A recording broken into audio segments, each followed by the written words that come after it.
Good morning, everybody. Welcome to a new day in trading. I hope you're doing well. Morning, Kay. Good morning, Ryan. Good morning, everybody.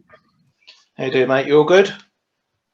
Yeah, all good, all good, all good. Apart from a bit of frustration, but I'll tell a little more about it later. Oh dear. Okay, we'll get that from you in a bit. Frustration just before... of a short-term trade. Yeah, tell me about it. But just before we start, just want to obviously welcome everyone to the room, and also just to let you know some news that's going on with the ForexAnalytix platform. I'll just pop that there, and I'll pop a link into the chat room as well.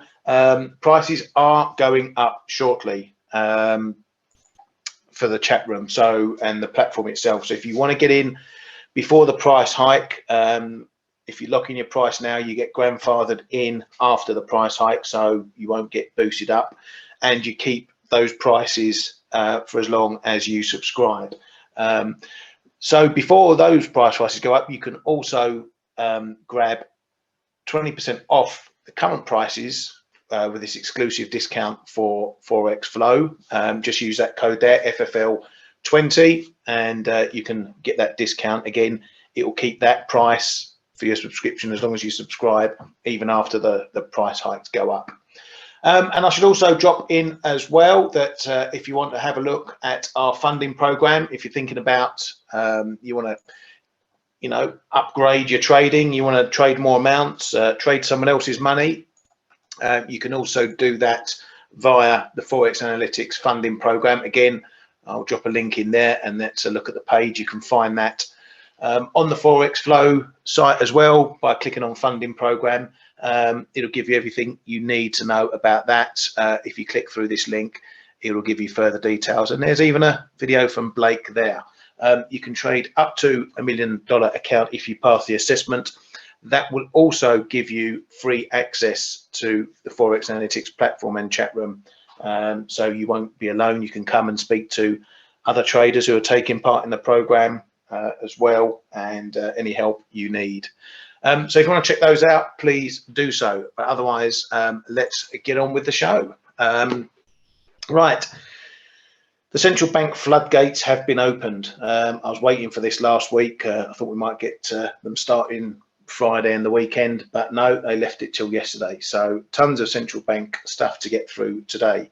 Let's pick out some of the, I wouldn't say less important ones, but some are more significant than others.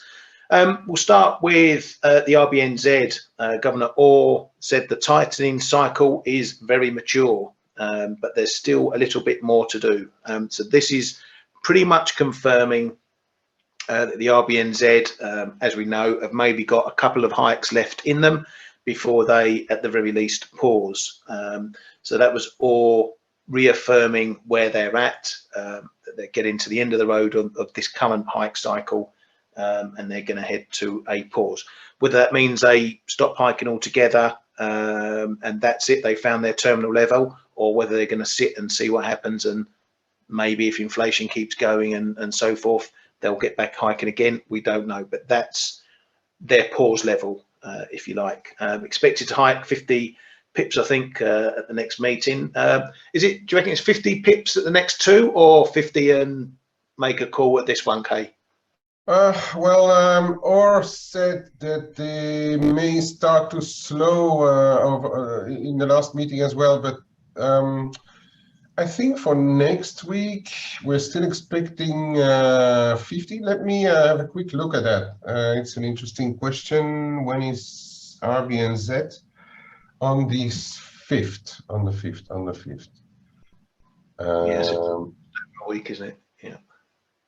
Yeah, that's a week from now. Oh, there's no expectation right there, but I think I saw somewhere 50 or so. Yeah. The interesting thing about this, because everybody picked up on what they said about the hiking cycle being very mature, but then if you read it, the whole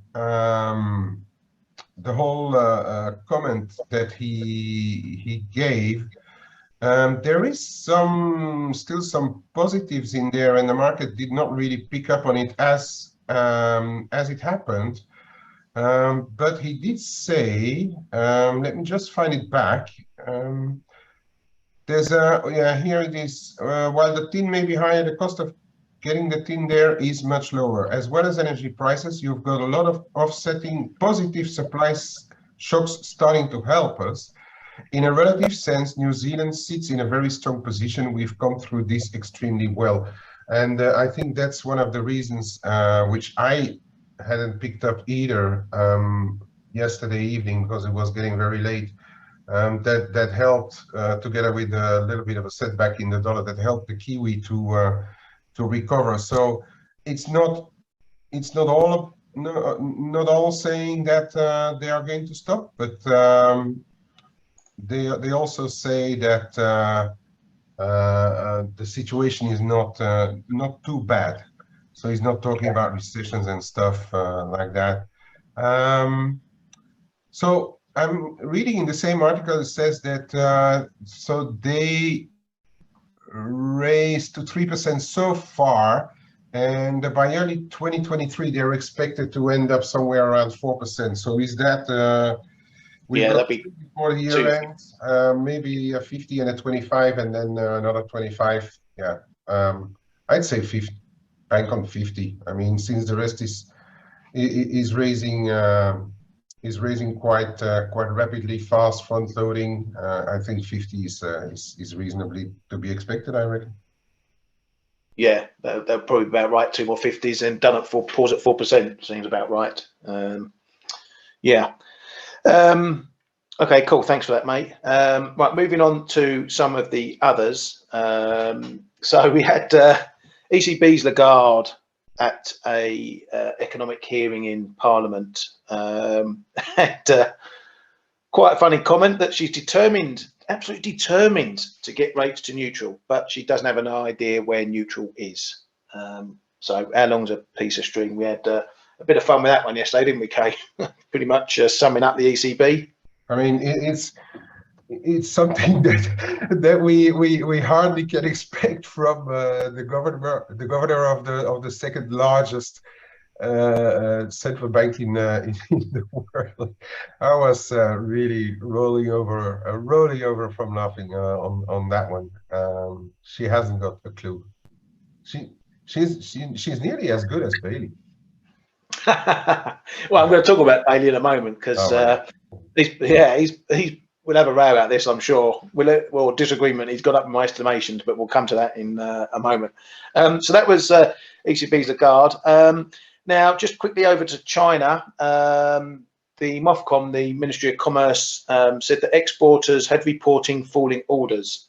So some signs again there of potential weakness in the Chinese economy.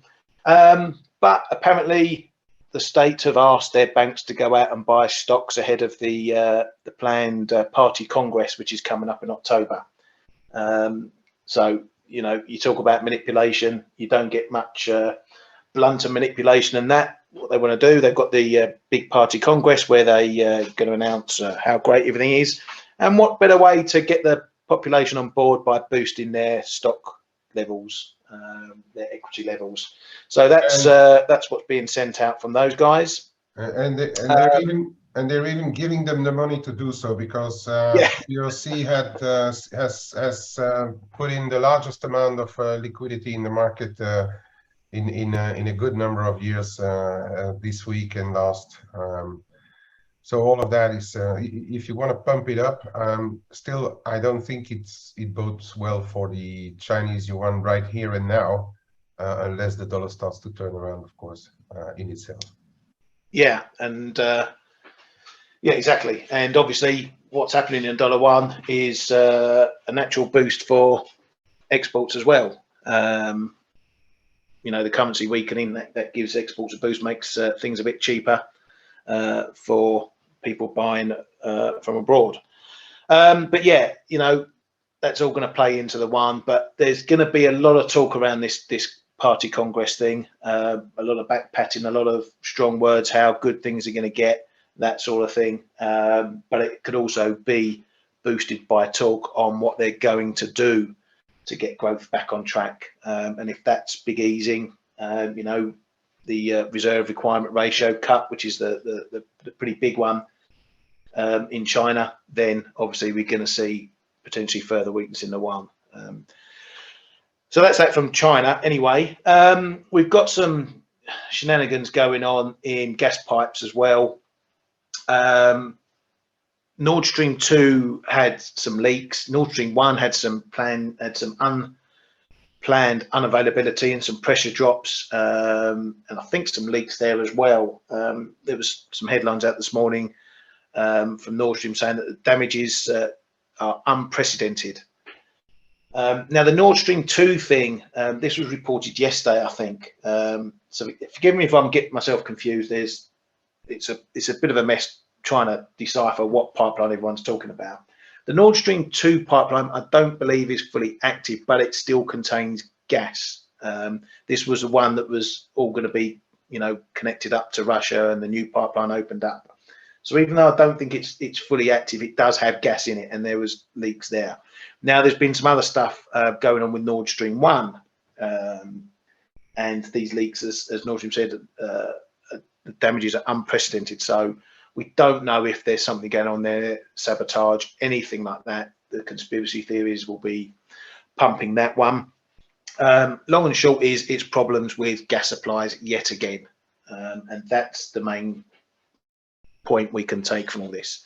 Have you heard anything more about, or have you got any bit more insight into these pipeline stuffs or greater understanding, Kay?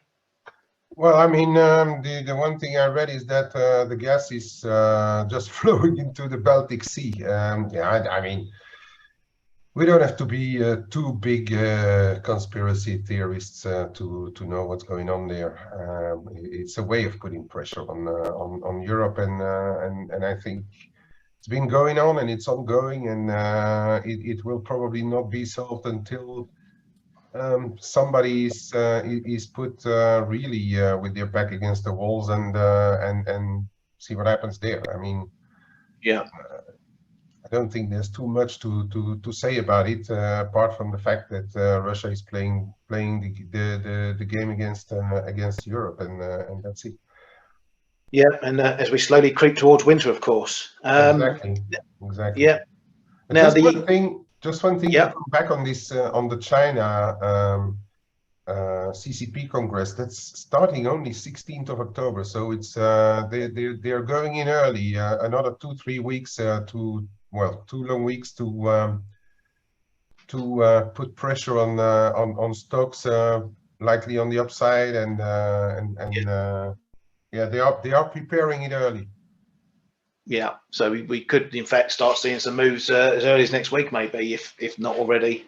So yeah, keep an eye on that one if you trade anything to do with China. Going back to let's go to the EU and keeping it on oil and energy. As usual, they're top of their game in this one, and they now may delay Russia oil price caps because there's divisions among them. Big shock there that they can't agree on anything this lot. So divisions there on the oil price cap. And while we're speaking of Russia and Putin, he's set to speak before both houses on Friday. The topic is likely to be these referendums that have been held in Russian-held points in Ukraine, you know, or affirming them as Russian territory. And we know from that the threat level has been raised from Russia on territories that are Russian and protecting those territories. So announcing that those referendums in Ukraine, potentially making those parts of Ukraine Russian territory, ups the ante a bit on what happens with the conflict. We've had Medvedev out again today, throwing around that nuclear weapons are there to be used when necessary.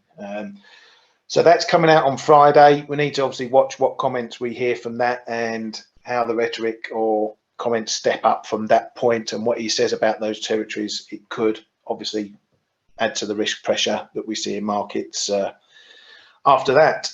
Right, let's crack on with some of the other central bankers. I might leave Bailey till last, actually. We've had a lot of Fed heads out, quite a lot of waffle.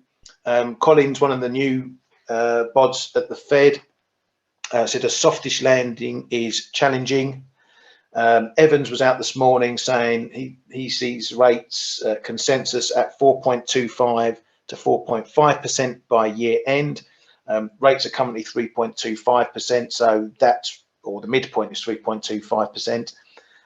So that gives roughly about a 0.25 of rate hikes he sees coming more from now. He also said he would welcome unemployment at 4.5%.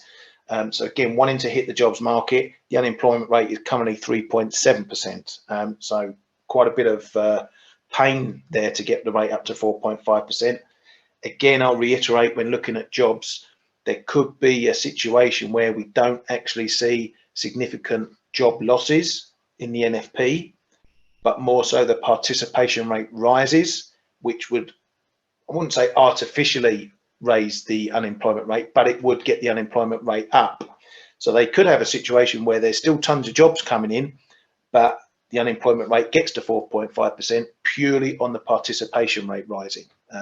What the Fed does with that type of scenario remains to be seen, but it wouldn't be in terms of the economy losing jobs per se. I don't know what they'll do with that, but we shall see if that's what happens.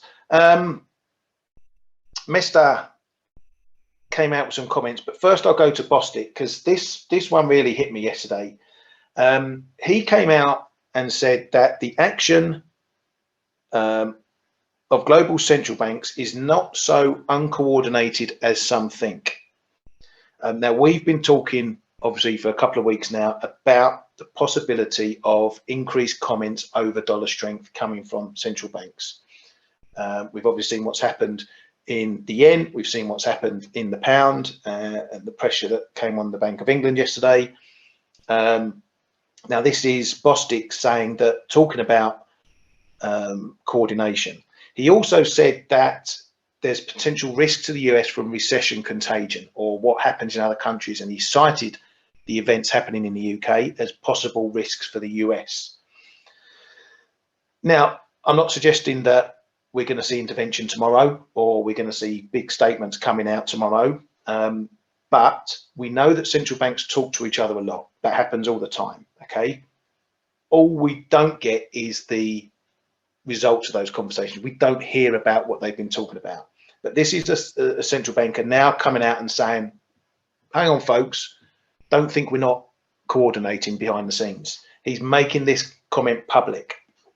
And I think, add that to everything else that's going on, we are creeping up that risk ladder of where potentially we might get stronger comments coming from more central banks about what's going on in their economies and their currencies, and particularly the dollar.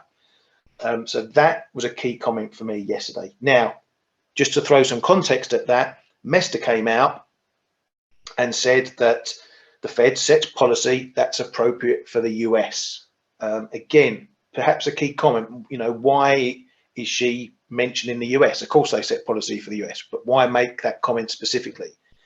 I think it's because this is part of the conversation of what US policy is happening in the dollar and what that's causing global markets and other economies. Because she also said they don't set the value of the US dollar. So again, they're commenting on the currency, they're commenting on what their actions are doing. This is now two Fed speakers around about the same subject. So I'm expecting this sort of chatter to start increasing. And obviously, look at it like the Bank of Japan Ministry of Finance. We're at pretty low levels of rhetoric. Will they creep higher? That's going to play into the dollar. I think we're on the way there. We could be quite some way before we actually get to real strong comments. So for that, let's say two key comments there, and it's got me itching a bit now about maybe getting into some dollar shorts for a long-term trade. I think we could be getting to a point where we're near the top. The Fed are on their path. We've seen the price adjustment of the dot plot rising. The market is now pricing in those potential higher rate levels. it's going to take something more hawkish to get those even higher. So we might be at a level where, for the moment, we might see a pause in the dollar. We might see a pause in rates. We might have some room to go on yields a bit more, some higher in the dollar. But I think we're creeping towards a point where we're going to see at least a pause in the dollar, maybe a turn. So from that, let's go on to the Bank of England. Now, my thoughts yesterday was that the BOE shouldn't do anything, shouldn't act, at the very most come out with some comments, but otherwise I think they should have just left the market alone to throw its hissy fit, let the UK press scream and kick and throw their toys out the pram about the end of the world for the UK. And the market waited and waited, and we got these comments that the Bank of England were going to issue a statement that saw the pound lifted up towards 107s, 108s, even creeping up to the 109s. And then Bailey came out, pretty much gave a very weak warning. They're monitoring developments in financial markets very closely, will not hesitate to change rates as necessary to return CPI to the 2% target, and they're going to leave it all until the November meeting. So no hints of anything coming up, intervention, emergency rate hikes, all that sort of thing. Personally, I think that's exactly what they should have done. They can't pander to the markets. Too many central banks pander to the markets. And what's happened today? At the most, the volatility has been sucked out from what we've seen the last couple of days. Okay, we're still very jumpy in the quid, but it's settled down a little bit. We're not seeing 200-300 pip swings at the moment. So on that basis, job done. Does it mean we've seen the end of the pound falling? Not necessarily. We're going to be in a position now where we need to see how the market still reacts to the Chancellor and all these tax cuts and everything else going on. So I'm not saying the pound is out of the woods. I'm just saying that the volatility has been sucked out of it. I think Bailey's done the right thing. Rather than doing any emergency measures, that would have just sent more panic in the market, in my opinion. Kay, what do you make of Bailey? Well, Not the greatest fan, I know. Yeah, I mean, everybody knows my my opinion about Bailey by now, but perhaps you're right. Perhaps it's right not to say anything and let the market drive itself into the wall in that respect. But I was to me, it's still a case of they're not in control.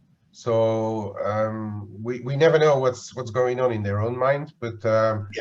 by not saying anything, it may also mean that they don't have a clue about what to say. So I'm still not convinced that they are doing the right thing. Now, that's not to say that I know exactly what it is to do the right thing. I'm only a trader. I let the guys explode themselves, and then I try to pick up a bit of monetary pieces what I can get out of it. So as one says, to us is not the reason why. To us is to sell and buy, right? Yeah. But yeah, I don't think.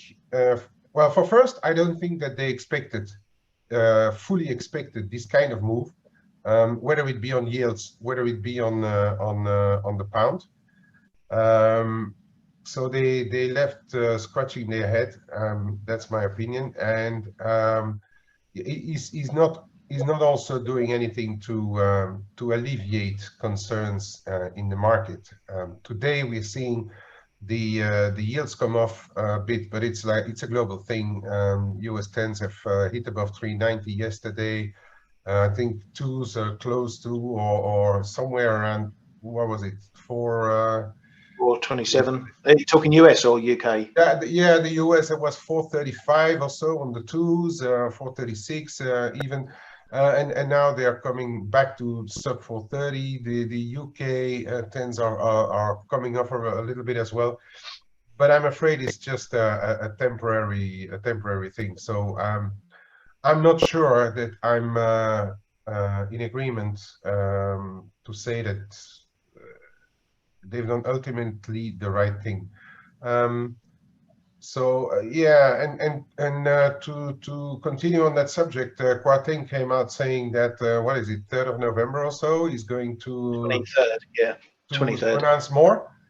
But 5 weeks is a lifetime in financial markets. So I'm still very cautious on the one side and worried about the pound really. I don't think the market is going to get confidence out of what Bailey and his colleagues said yesterday. Yeah, and yeah, it's a 23rd of November, which is, I think, it's the actual budget day, autumn statement. We're set to announce potentially more tax cuts, and have a full review on how they're all going to pay for it and how it's going to be paid for. And the OBR, which is the Office of Budget Responsibility, who have never got anything right in their entire existence, are going to be costing it out and doing an independent report, as it's called, on the finances there. Yeah. So it's coming 23rd. Although, yes, mate. Yeah, didn't what is it? NISR also, didn't they come up with some things saying that they are going to need to up the borrowing costs to above 100 billion pounds a year or so to pay for these? Yeah, I think there's been a few of those out. Yeah. I think I put one in the chat. I think that's where the market is so worried about and cautious about in or selling pounds really. Yeah, and I think the market is justified in its thoughts. But what needs to be remembered is that the UK isn't going to be the only one doing this. It's one of the first to come out with all this in greater detail. You know, it's going to take the EU 7 years to get their recovery fund up and running for 1.85 trillion, and people, you know, everyone's hammering the quid over an extra 100 billion borrowing. You know, the chicks are going to come home to roost in a lot of economies, and it likely in the end. I agree that I agree on that, and I also was a little perplexed, but that was because of the speed of the cable decline, or of the sterling decline, that euro sterling managed to make it up into the 92s on that move. Yeah, I think that was in the context of everything that's going on over Don. But as you say, I mean, it's everywhere. We'll come to that on the yen, because I had an interesting question in the room this morning about the 20-year yen yields rising above 1%. I'll give my thoughts on that in a bit. And it's everywhere, as you say. It's in Europe is the case. It's in sterling is the case. The problem is the difference in volume, right? The sterling is undeniably a smaller pot than and there's less liquidity than in the euro block. So the moves can go faster in the sterling, and it's really a confidence crisis, right? Are they going to be able to sponsor it? What is the Bank of England going to do with it? And then you add all those little things on the side. Brexit is not completely done, and the dollar is the cleanest shirt, and all of that is just adding on to the pressure. And I want to just pick up on Mike saying that do you believe sterling's reserve currency status is threatened? I think it has already been going down over the years, because well, I mean, of course, people, if you lose confidence in a currency, in how a government can handle their finances, you're going to lose percentages of reserve status. But also don't forget that China has made a big push, and from the Asian side, there are countries, and now we see Russia as well, who have increased their Chinese holdings. SDR as well has adopted the CNY. So yes, definitely, but the reserve currency status in the case of the sterling, it's already a lot lower than euro, dollar, for instance. But yes, it has lost already a bit. Will this increase this uncertainty, increase the threat, or diminish the reserve currency status? It can, but if down the line, and I still haven't given up completely on that idea, if down the line, and that's going to depend on how the UK rebuilds the city of London and their biggest cities. But if down the line, with those tax cuts, they manage to get firms back into the UK, and especially a part of what the Europeans took out of it. And with the levels of the sterling, it could get attractive to do so with tax rebates. Down the line, it may actually end up, but we'll have to see when that happens. It could be 2023 or 2024, or even later. But I think probably somewhere 2023. It may see a revival of the sterling actually, but not right now. That is my base case. There's always two sides to the coin. You can look at the woes of the UK and the drop in the pound and how that's all doom and gloom. But if you're not from the UK, you've got some potential buying interest because of the level of pound. I mean, let's just take one case in point. Let's look at Amazon. Okay, they were looking to. There's been rumours for a while about taking over an online shopping delivery brand here called Ocado, which I'm sure you've all heard of. Now, if they were looking to do that when the share price was 9 quid and cable was 120, how much cheaper do you think, or how much better a prospect it looks now the share price is 5 quid and the pound's 108? You know, you can't rule out the other side of the coin is that a low currency in a good country like the UK, you know, rated well, will attract investment, will attract inflows because it becomes financially better and cheaper to do so. It's good value. So there's always a flip side to these things. How they all play out over time remains to be seen. I put a story up in the newsroom today about the potential for, you know, mergers and acquisitions happening, you know, much faster, much more, because people can come into the UK, buy up firms, bankers or bonuses, caps have been thrown out. That's a boost for anyone selling a company in the UK now. They can get a good bonus on the back of it. You know, there's always two sides to the story on this, and we shouldn't always be focused on the negative side as well. But yeah, let's not dwell on it too much. I think Bailey did the right thing. I never rule out the fact that they can still do something stupid. I should make that clear. They could turn up today and do an emergency rate hike. You know, you wouldn't put it past them. But initially, I think what he's done was sensible, and we'll see where the pound goes from here. Kay, do you want to have a look around? Oh, let's quickly, Mike, on credit rating agencies. Yeah, that's always something to watch, how they view things. Obviously, a big downgrade to ratings affects investment as well. We won't know that until we start to see the real numbers. So maybe after we get the real numbers in November, we'll start to get some comments on that. But that's on the credit agencies. Okay, Kate, do you want to have a little look at the prices that I've been waffling on for so long? Yeah. I'm going to first take Nick's in our chat room question about the Japanese yields. There's been a bit to do about the 20-year yield, which we see here moving over 1%. Okay, there's a few reasons for that. There is, well, first of all, there's since Japan is part of the G7 and money managers have investment rules and investment models.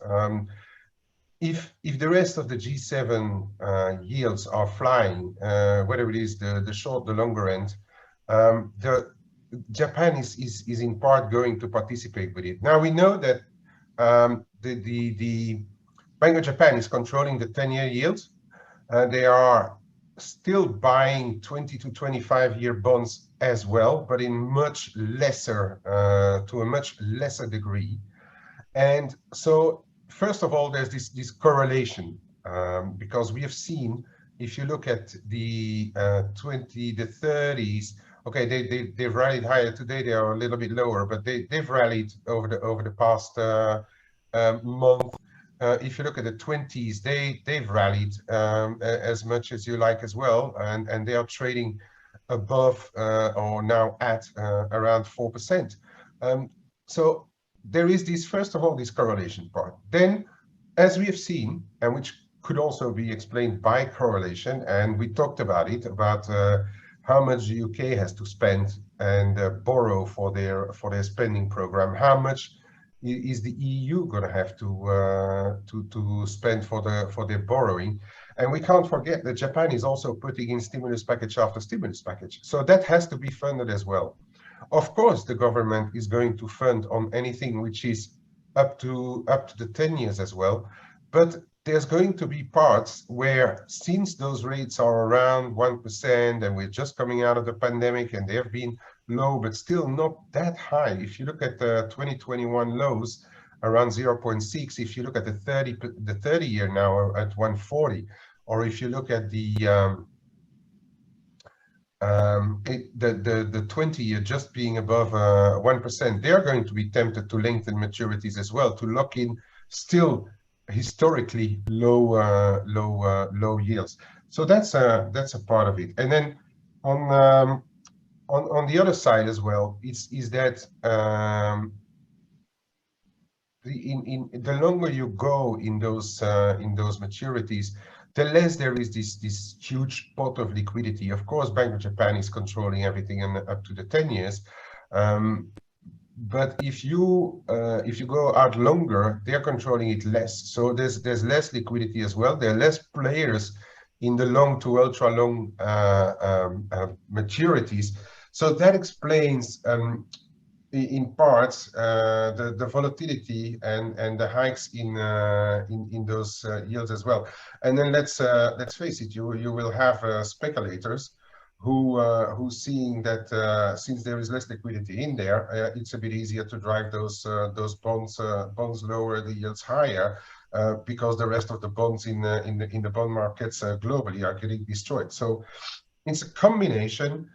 I don't think it has a big impact as we talk about it, a big impact on the Japanese yen for now. I don't want to read too much into the Japanese yield curve unless it may be putting some more pressure, some additional pressure on the Bank of Japan by the markets. But to be fair, I think it's a pretty natural and correlative move that we have right now. So I'm not going to say that these moves, unless we start to see higher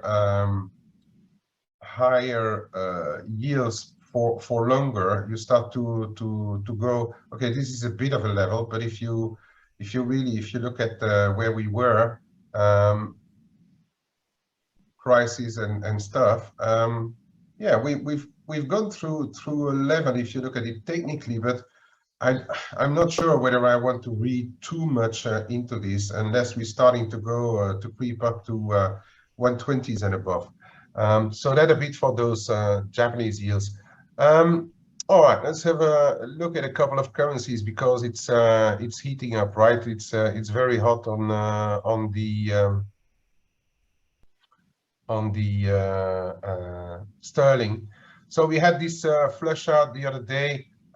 Since then, we are hovering around inside this double line here, which is about, let me put it on a little bit closer here, and we have to take into account the liquidity, right? We are hovering around this 106.2530, which was a level to 50.70, and then the top side yesterday we failed to crawl back above this trend line, which is in around the 109.40.50 zone, which I think if cable manages to get back above there, we can rally a bit further, perhaps back to the 112. But with everything that we are going to look at now in the dollar pairs, at least, we have to take into account end of month, end of quarter, and then also the end of semi-fiscal year in Japan. So be careful for moves that would be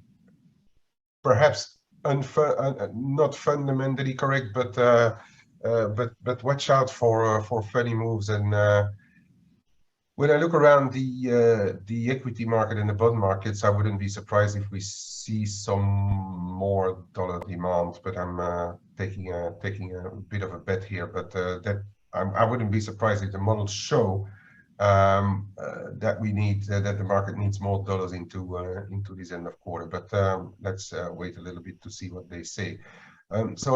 For me, that's where we trade in between this 106.30.70 and the 109.40.50 on the cable.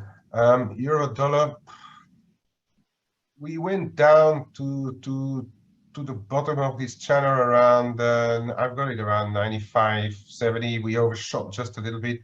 I think that's going to be a bit of an important level right now. 95.5. If ever we get below there, why not 94.5? We need to start to retake, I think, and keep the 96.60, which is already difficult enough right now, before we can talk about a deeper recovery.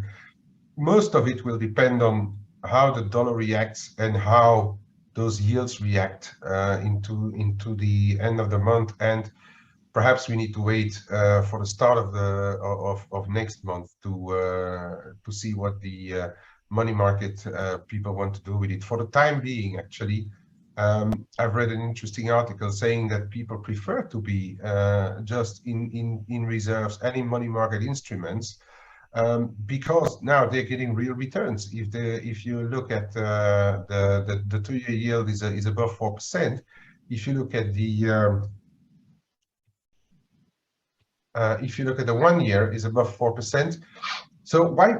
So and I've read the money managers, and I'm quite in agreement with them. Why would they put their risk into stocks or into other assets when they can get 4% on or anywhere between, if you look at the Fed funds, anywhere between 3 and 4% on any of their instruments? Why would they buy more risky assets where they can expect less betting on a revival of the equity markets, where they get at best I think it's something about somewhere between 1.5 to 1.75% on return on coupons, etc. So here we go. So that's for the euro dollar, covered that one. Dollar yen, I think dollar yen is not showing too much. And I think it's telling that we are back above 144 after those interventions. And I'd also be a bit careful into the end of this semi-fiscal year. I was looking at this. I traded it actually. This 143.70s. Then you got 143, which is relatively interesting as well, being the 50% of the last 140.5 move. And then we are having those. Sure, I thought oh, did I put it on the shorter term perhaps? Yeah, we're also, people will be watching the retracement on interventions, and those are actually also coming in around 143.70, around the same levels, because the intervention took us down nearly to these prior levels here. In my opinion, if for as long as Bank of Japan doesn't change anything, for as long as the Fed speakers don't change too much, I'm going to remain in a buy the dippers camp still. Moving on to Aussie. We've been, yeah, I should put these a bit further. We've been to some possible extremes here on those washouts. I like this 61.8 really around 64. Where is it? 65? Try to trade off it with a very tight stop around the prior lows. I want to see what's happening there. I don't I'm not planning on keeping that one for too long, but I'd like to see, and we've nearly gone there. That was the first retest, 65.17. I think there is a possibility if we get a full-on turnaround Tuesday, at least for one day, to perhaps go and have a revisit up there. But if we get back down below those prior lows, it's bad news, and it will mean that people still need a lot more dollars.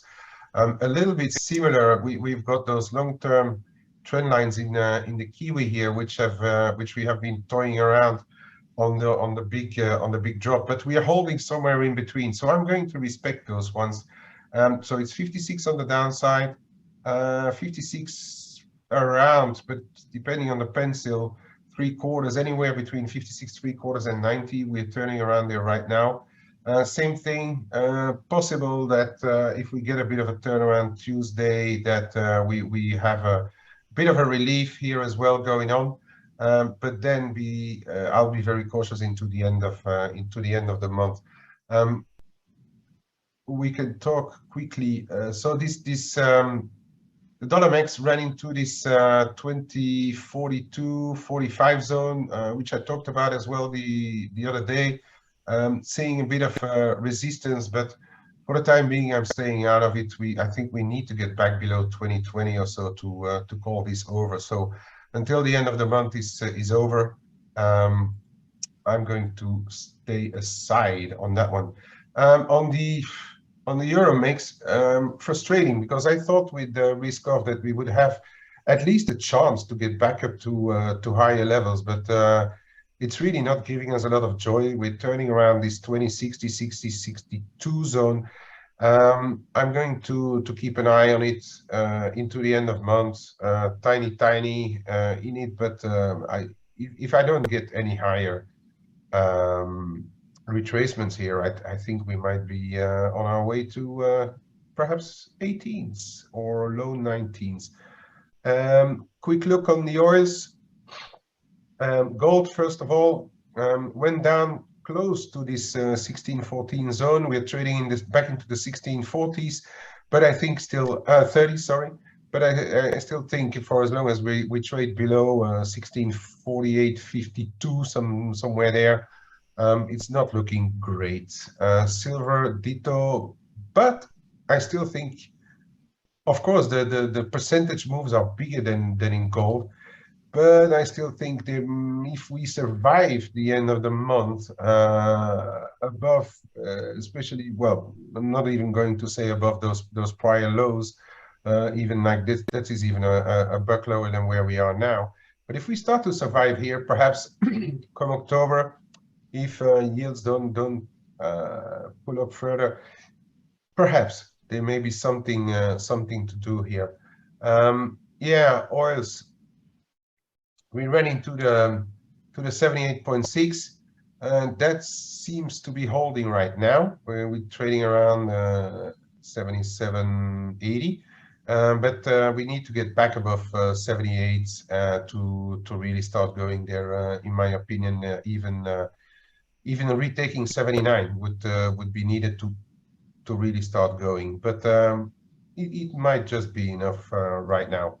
And Brent, same picture. We need to get back above 86.5, 87 to really go a lot higher. Everybody is interested about the S&P 500, but I'm really not interested in trading much of it right now. It's going to be the same thing. If we get a turnaround Tuesday move, we can perhaps make it back to. It is coming in around 37.40. Yeah, 50 points higher than here. Why not back to 38, somewhere around there? But I'm not sure whether all those moves going into the month end will be ultra viable. Keep an eye on this one. If we start to get backs up 20, 30, 36, 20, 35. The party may, well, not even the party, it may look sour again. That's it for me, Ryan. Yep, no worries, mate. Thank you very much. I'll grab those back quickly. I'll just do, we won't keep you guys and girls too long, but I'll just do a quick run through a couple of things that I'm looking at right now.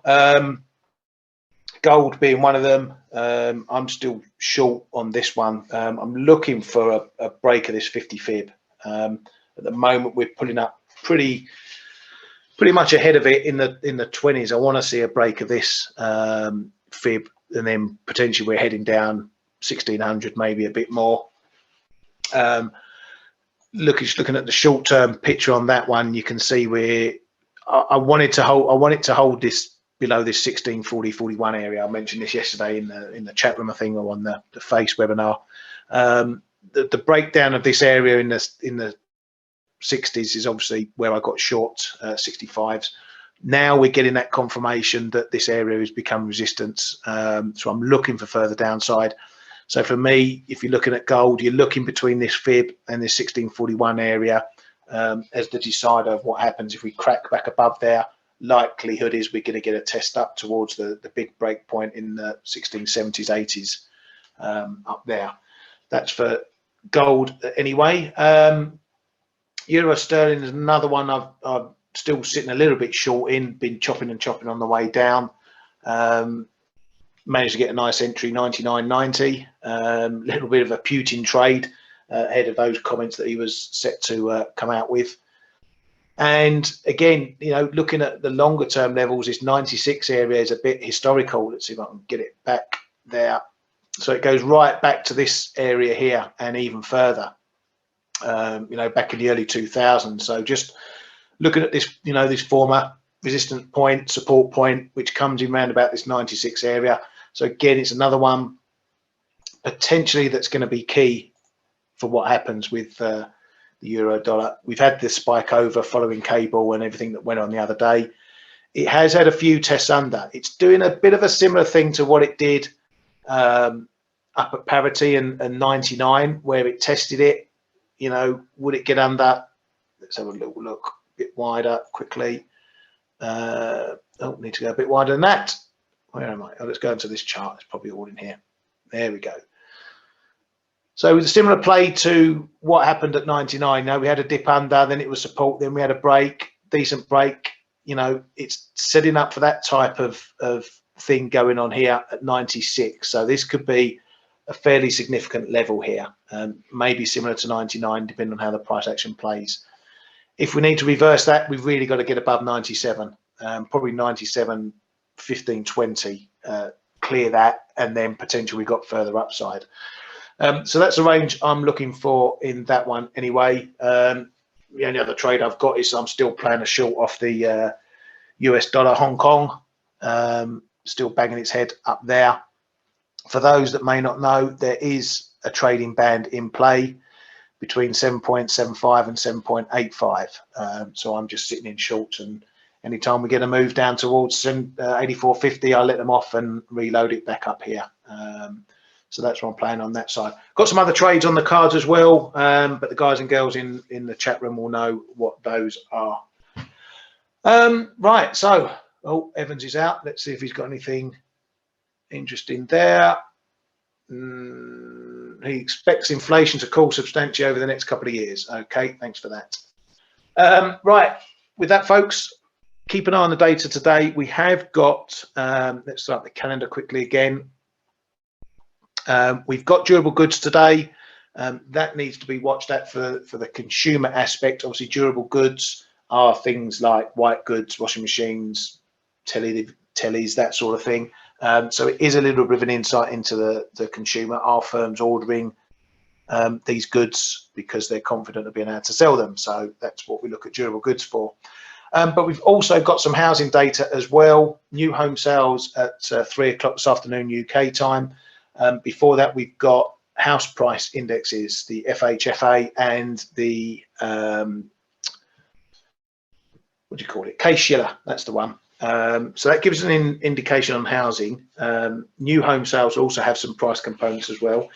Prices are the last thing I'm looking for, the last domino to fall in the housing market before we can say that it's potentially crashing or at least really tipping the boat over. We've seen dips in the numbers, things like building permits and starts, sales, existing sales, new home sales, but prices have still held up. I think last week we saw prices taking a dip in existing home sales. I think it was last week. We need to see if that's going to continue. If prices start rolling over significantly, we are facing big problems for the US housing market. That's an effect of rate hikes. That's something the Fed's going to take notice of. It plays into their soft or crash landing, whichever way you want to look at it. Anyway, that's that for today. Please enjoy your days. Trade well, trade safe, make loads of pips. Thank you very much to Kate. Thank you very much for coming to the Flow Show. We shall see you tomorrow. Have a good one. Have a great day, guys. Hey traders, this is Blake Morrow with ForexAnalytix. Thanks for stopping by our YouTube channel. Don't forget to like these videos, share them, and subscribe to our channel so you don't miss any of the content that we provide here for free. Thanks for stopping by. I'll see you in the next video.